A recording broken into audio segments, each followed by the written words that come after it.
Okay, monks and higher monks are to reside in their monasteries, and they should not be in the world involved in ecclesiastical and political affairs. Let me read that again.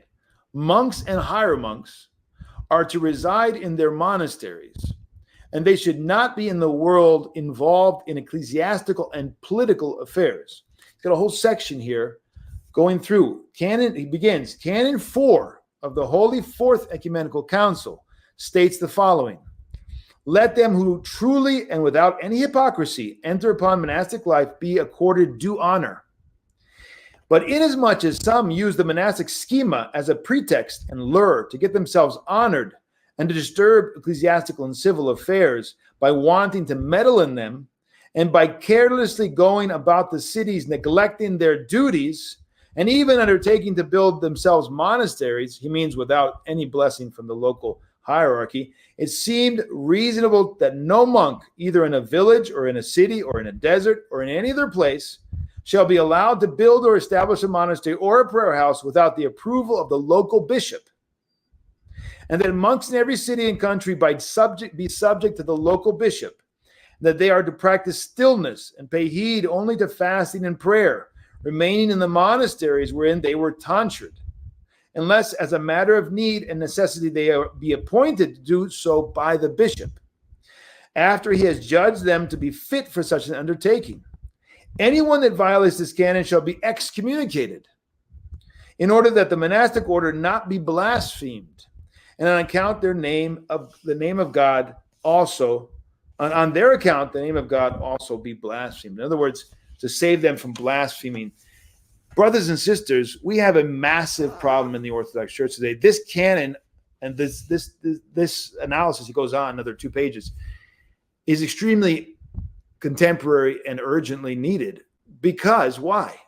I could go on for the whole next 45 minutes talking about this. It's extremely important.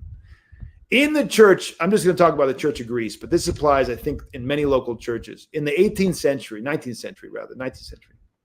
there was a concerted effort on the part of the rulers of the Greek people then, the Bavarians, the various Europeans that were meddling in and ruling and guiding the people of Greece after the revolution. The same people who shut down every monastery in the kingdom of Greece at the time, in I think 1850, all of Peloponnesus, all of the southern Greece, the monasteries were shut down. The monks were kicked out, right? These are the same people who then established this idea of the Archimandrite of theology. What's that about? Well, this idea that we're going to have monks in the world. We're going to have monks of theology. They're going to go through theological school. They're going to be educated, and then they're going to be made Archimandrites, or they're going to be put in parishes, and eventually we'll have them be the bishops of tomorrow. That was a concerted effort to imitate the West and to transform the monastic life and to make it a secular service to the state and to the people, right? We have today in the 20th century, most bishops are not from the monasteries. They've not lived in the monasteries. They've not gone through the process of becoming a monk and going through the process of monastic life, purification, and obedience, right? And so this canon comes and judges us today and our practices and says, what are you doing?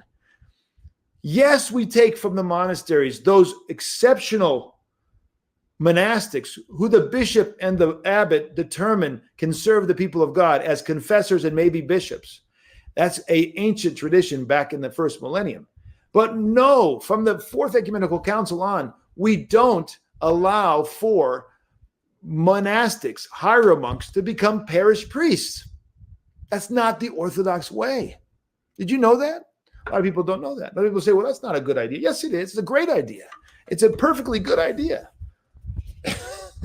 Unless they're coming to live the monastic life with the bishop in a monastic house, they have no business, according to the canons of the church, to be parish priests. Did you know that? That's what the canon says with St. Nicodemus. He goes on.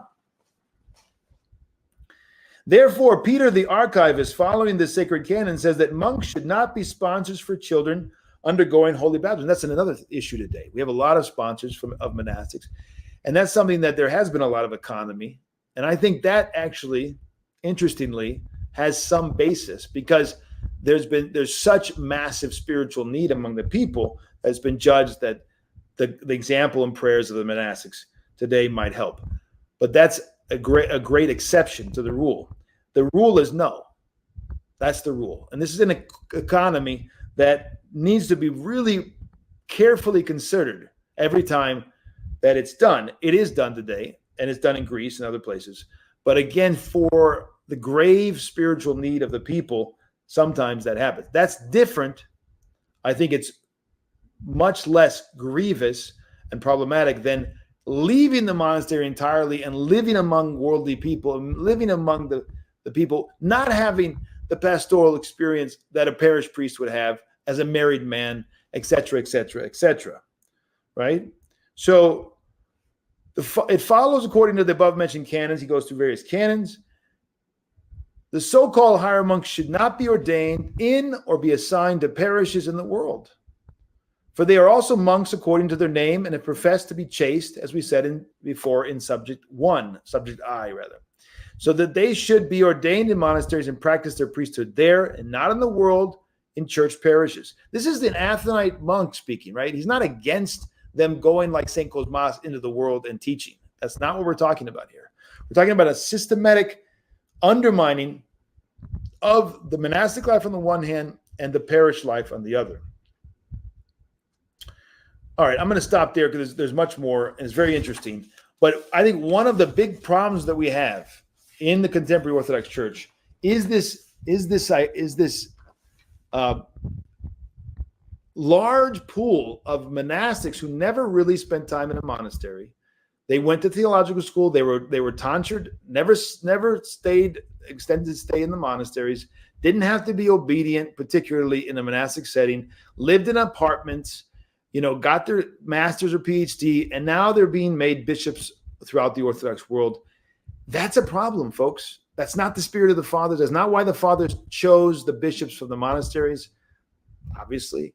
And St. Nicodemus in this book brings this to bear, among many, many other topics.